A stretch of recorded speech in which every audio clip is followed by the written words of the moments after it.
Okay, thank you for waiting. So this is Blair from Focus speaking. This morning's webinar is about discussing MYOB Advanced and the new two-factor authentication that's coming in the latest version. First thing you can see on my screen is that we have the sign into MYOB Advanced, and it looks slightly different than what you're used to. We've got this purple area here where it says sign in with secure authentication. You will only see that if your version of MYOB Advanced is 2018.1.2 or above. Otherwise, this will not be present. So for some of our sites that are getting upgraded tonight, you will see this tomorrow when you first log in. So just to explain between the login screens, so for those sites that also have a customer portal, and for those of you that are not aware what a customer portal is, that is where you have your customers able to log in with their own username and password and to view their own things such as invoices and statements, etc.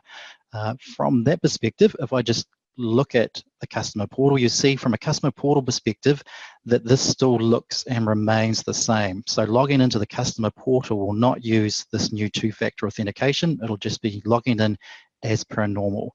And MYOB have no intention of changing this. So it's just on your main site when you log into MYOB Advanced. So what I'd like to do this morning is just to show you what happens with two-factor authentication to start off with. So I'm going to log in with a username and password that is already set up with two-factor authentication.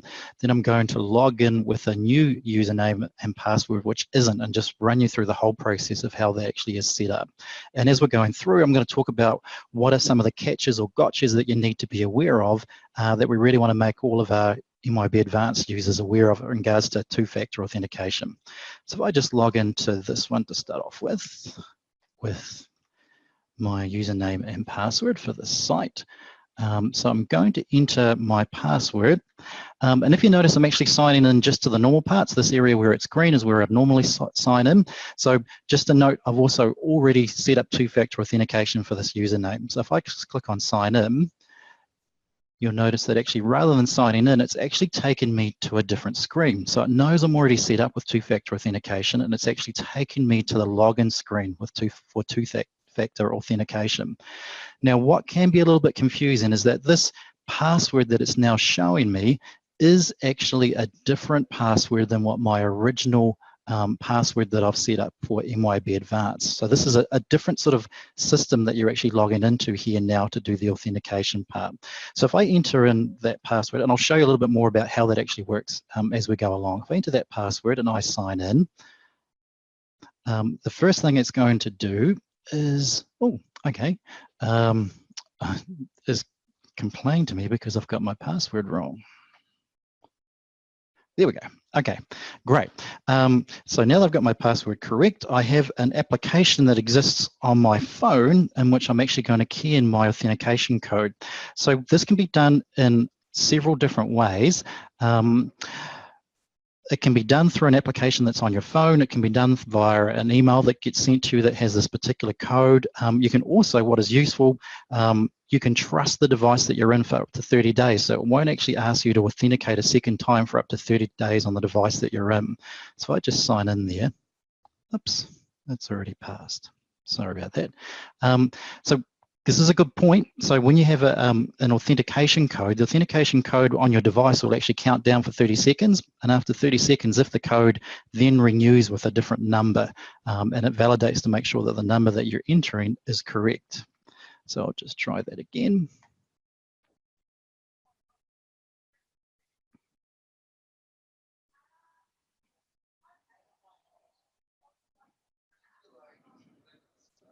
Great.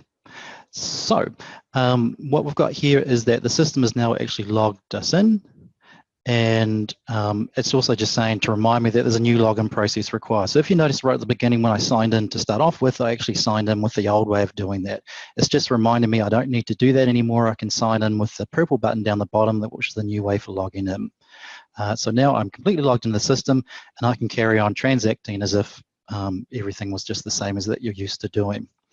So if I now log out and I'll start from scratch, and I'll log in as a brand new user that doesn't have two-factor authentication, and I'll set that up from scratch so you can see what's involved and how that actually works. One other thing I'd also like to just to mention here, if I just show you from a user perspective, when you're logging in with two-factor authentication, it is using the email address that is associated with your account. So if I have a look at my Blair address that I had on here, so Blair Valentine is a user with a login address up here, blair.valentine@focus.net.nz, is relating to an email address of blair.valentine@focus.net.nz. Or if you are set up with a username that is not an email address, so as an example, if I look at the next one that I will log in as, if I'm going to log in as Andrews, you'll see there that Andrews, or Michael Andrews, is then got an email address that's different from a login, and the name is blair.valentine@outlook.com. So I'm going to use that to log in and to authenticate, and I'll run you through that process. So this is where I think that it's a good point to raise, is that if we have any users out there that are perhaps sharing a login, so you may have two users that do not work full-time, that they job share or they work at different hours than what the other user actually does, and that you are logging in as that person because the other person's not there to log in, you have to be aware of the fact that that email address that it's using to authenticate to must either be unique, or if it's two separate people logging in, they need to both have access to that email address. And I recommend that you would have turned on with the two-factor authentication that it will email you directly rather than using an app on a phone, because an app on a phone will not work for two separate people.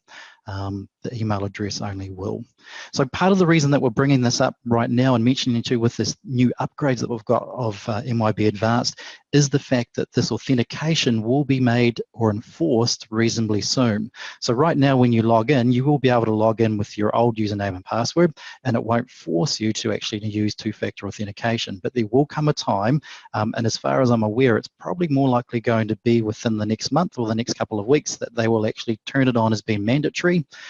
So we'll actually force you to set up two-factor authentication, and from that point onwards, you'll only be able to use that. So if I now go through and show you with Andrews and how that's actually set up, so I'm just going to log out from blair.valentine@focus.net.nz, and I'm going to, in this case, I'm going to log on as Andrews, and with my current password that I have for MYOB Advanced. So also just talking about once it becomes mandatory and once they actually turn it on full time, this login screen will change. So this login screen that you see here will no longer exist. You no longer have the green sign in. It'll only be the new one that I showed you before, which we saw then with the purple sign in, will be the only one that you'll be able to log in through. So if I sign in with Andrews, so this is just the normal way that you log into MYOB Advanced. And what I've got just for Andrews turned on, just for those of you that are either on the new version or, and this is just the new user interface look and feel. My site that I'm on just has a wee message down the bottom because I am in a demo site, so just to be aware of that. But it will also tell you down the bottom of your screen that changes are coming to MYOB's advanced login process. You will need to read more here. It will either eventually prompt you and pop up on the screen at the top here as to the fact that there is changes and that you can actually log in using two-factor authentication. Or if I click on the down here, it says read more here, it actually brings it up automatically. So it's saying safeguard your data with new security measures from MYOB Advanced, and that you can learn more here at a particular site. And it's saying you can sign me up right now, or you can remind me later on to do it. Now, just to run you through this, just so you're aware of what other information is available to you, when we sent you out this invitation, at the beginning, we gave you some links to frequently asked questions and step-by-step guides. They are also available via the links that's showing here when you set up down the bottom and say read more here. So if I just open that up just to show you, open the link in a new tab.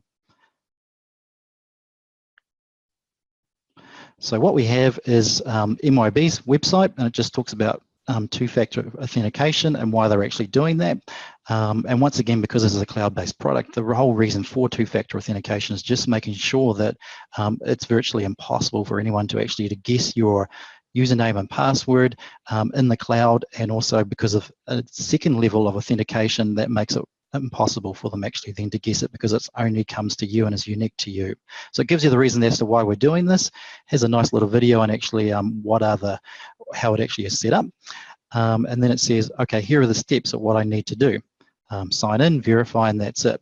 There's a fantastic step-by-step guide, if I open this up, which is just a document that steps you through in a lot of depth as to running and setting up two-factor authentication. So that's useful, and I recommend having a look at that. There is also right down the very bottom of the screen, which is quite useful. It says read our frequently asked questions. This is also telling us a lot of detail that you may wish to find out further about. So, okay, why are we doing this? What does it mean? Who's going to be impacted, etc., etc. I've logged off and I get a particular message, so that's useful to have a look at as well. Okay, so if I run you through the process, I'm going to click on here where it says sign me up.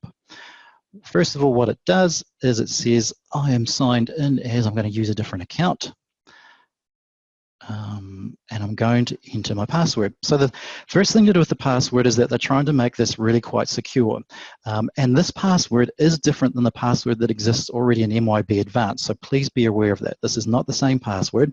And once you have actually got two-factor authentication set up, also be aware of the fact that from us as Focus, as your dealer with this site, we no longer have the ability to help you out with your passwords. If your password is wrong or you forget it or you wish to change it, we can no longer do that from the cloud-based system, and we don't have access to that anymore. That's now all being done through MYOB and through this through their new login process. So if I was to enter in a password, and I'll actually click on the show so you can see what it is. So I can say today is Wednesday. You can see what I've got here is that it's asking for at least 8 characters. One of them must be uppercase, one of them has to have some sort of a digit in it, and one of them has to have some sort of lowercase letter in it. It is also going to suggest that even though you've got all those things like I have here, that it's suggesting that my password is weak. So I need to add on some new letters or numbers to it just to make it a little bit more stronger. Now, part of what it's trying to do is trying to say that because I've got this set up as it is, that people could kind of guess that. So by adding extra characters, that is why it's suggesting that now it becomes quite a strong password. I am actually just going to copy that, and I'm just going to paste that so I remember what the password actually is that I've set up.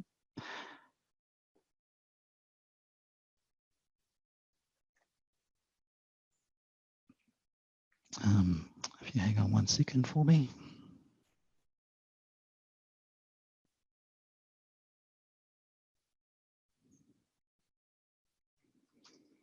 Okay, so I've set that up. I said I want to sign up. And I'm going to turn on two-factor authentication. So I click on the button. First thing it's saying, well, what do I actually want to do? How do I actually want to authenticate? Do I want to authenticate via a mobile application, which is what they're recommending as being the best option for doing that, or do I want to email, or do I want to authenticate by using email? Now, mobile applications, they can be on an iOS device or an Android device, and depending, you may already be using some sort of authentication app. Depending what you're doing. So like, so as an example, if you're a Microsoft user, when you log into your Microsoft account, you may already have two-factor authentication and just using the Microsoft app for doing that. So you can still authenticate using the Microsoft application, or you can authenticate using your Google application, or you can authenticate whatever version that you're actually using around that, or an Apple type device. For the example that we're going to go through this morning, I'm just going to set up email, and I'm going to go next. So it's saying there that it's going to email me a password. So if I just show you, so if I just pop this out from my screen and bring this over so you can see it. So it's automatically emailed me and said, okay, here we are, here's your authentication code already for setting this up. So I'm just going to copy that, and then I am going to paste that in the system to verify that I am who I say I am.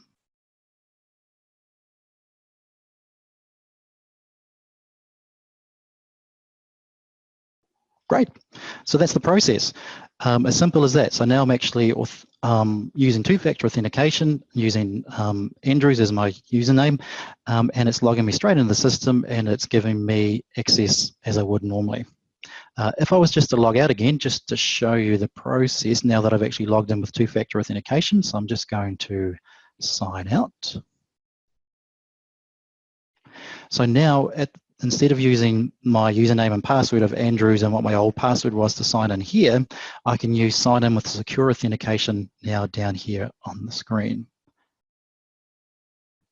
And because it's been so close to how I've actually just set that up, it's actually already remembering it and it's logging me in straight away. So if you remember before, what we were able to do was that we were able to click on remember for 30 days if you wanted to, so that it would actually not have to ask you to authenticate every single time using the Authenticator app or the Authenticator email actually to log in.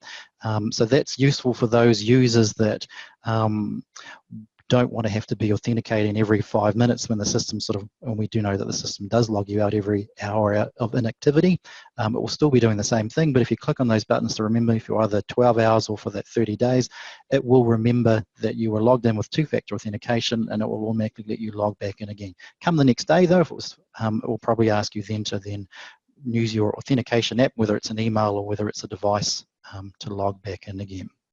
So, things just to remember around this, which I really want to make sure that people are aware of, is that once you've logged in, the issue that we have is that you are logged in with your two-factor authentication and that you are not actually focused, do not have the ability to reset your password for you. We can't do that anymore. It's not the same password that was in MYOB Advanced anymore. It is a different password. Now, also, if you're a customer that has the customer portal, so what I showed you before over here with the portal, remembering that this portal, you're going to have to log in with your old username and password that you've had previously. So this is still going to be a different password than when we logged in over here. Now, what I just want to show you is if I log into, this is a new address, myaccount.myb.com. If I was just to log in to that, what this is this is the area where you can say, okay, here I am, here's my email address that I've logged into. It knows the last time I've actually logged into something, and it's also given us, here's the different options that you've got when you sign in, so you can generate a secure code on your mobile or etc. or the layers of security. Now, in here, so where it's got change password, this is the part where you would actually click on if you wanted to change your password now using two-factor authentication to MYOB Advanced. No longer do you do it within the system. So in the system previously, if you're aware, you would enter into here, into my profile, or it looks slightly different and you change your password here. This is not the same area as a password. This is the area now that you would change it with two-factor authentication. Something else that I very much recommend, if I just go through here and I just make sure that it's set up. That's what we did before.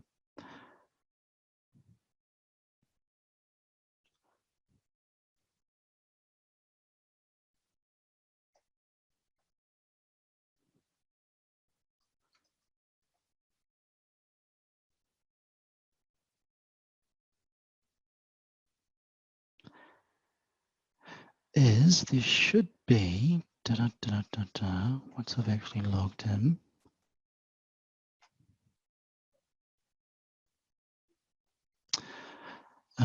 Interesting.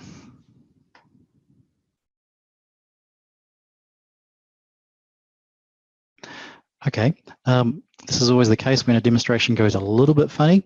It is just keeping to ask me to log in a few more times, because one of the things I wanted to show you is that part of this whole two-factor authentication is that if you forget your password or those sorts of details, what you can do as part of this is you actually can generate a list of 10 codes that automatically allows you to log in. So if I actually just log out of this, cancel. So I want to sign out, and I'll actually sign in as my other one. There's this one.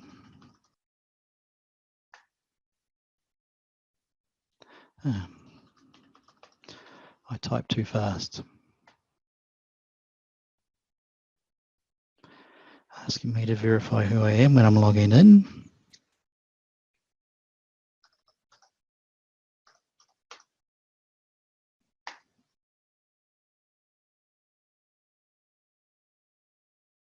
Okay, so what it should look like is that once you've actually automatically logged in and you're using a particular two-factor authentication device, down the bottom here, it will give you the fact that you can generate backup codes.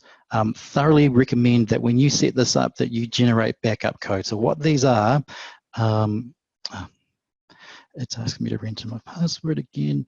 What these are is a series of codes that allow you to log in if you ever forget your password.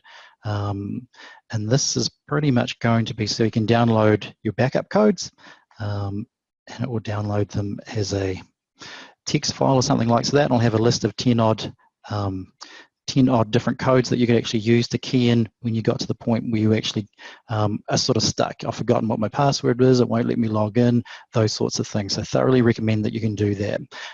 Also, just around that, is that you can obviously also, when we were in here before, it had a button down the bottom where forgotten password, etc., to log in to try to get in that way as well. Failing that, there's an MYOB.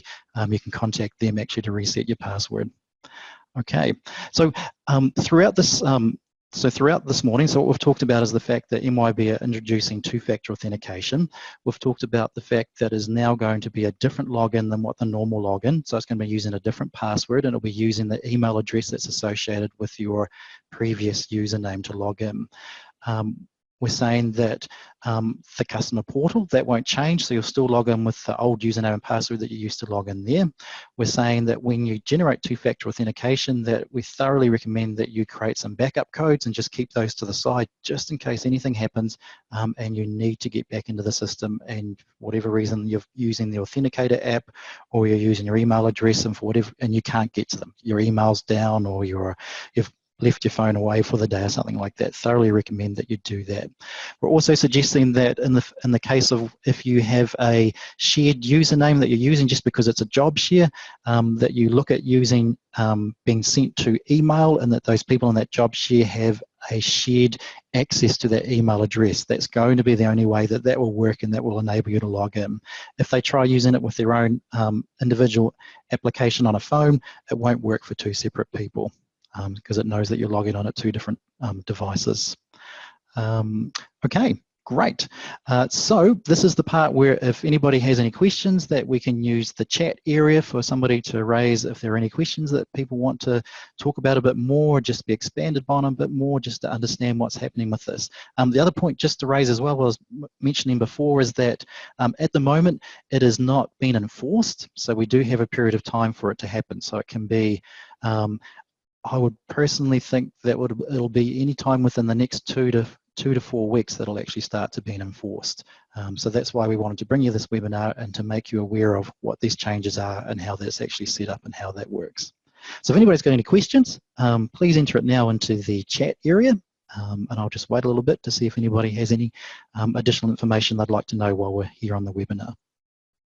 And of course, failing that, if nobody wants to enter anything else into the chat area as to any additional information that they want, they can always contact us after the event if they need to know more information. Okay, so somebody's raised the question, is the email code on valid for 30 seconds? Is it 30 seconds or is it for the valid for the 30 days that it will log you out for? Can you just clarify that question for me? And on that, so then with authentication, so on your authentication app, the app itself will count down for every 30 seconds. I think it actually goes before it actually changes the number that you authenticate in with. From an email address, it is actually going to be also a short period of time, so you can't actually get it to send you a number via email and then actually you don't put it in for another hour. If you left it that long, it'll do the same thing. It'll time out and you'll have to actually get it to authenticate and actually send you another email address to log in. Okay, great. So I'd like to thank you for coming along to our webinar this morning. Once again, we're going to make this available. We are going to make this webinar available on our website afterwards, so you can always come back and watch and review this again. And after the event, if you still have questions, or as you're doing it you have any questions, then you can always feel absolutely free to contact us. Oh, okay, so a couple of questions that we had as well, just some other ones. How do we know if we had a customer portal? Definitely from the perspective of a customer portal, you would only have one of those if you've actually discussed it with ourselves as being focused and actually got us actually to set that up for you. So by default, when you get MYOB Advanced, the customer portal is not actually set up. It's something we have to request. It's not an additional charge or anything for you folks actually to have that available for your customers to be able to log in and to see their own invoices and statements, etc. It is something that is part of the package, so you actually pay for it, so we can enable that. So if you don't have it and you wish to talk or understand more about that, absolutely just contact us at Focus and we can talk to you further around that. Okay, great. So thank you very much for your time, and from that perspective, I'll finish the webinar, and afterwards, if there are any other further questions, please just don't hesitate to contact us. Thank you very much.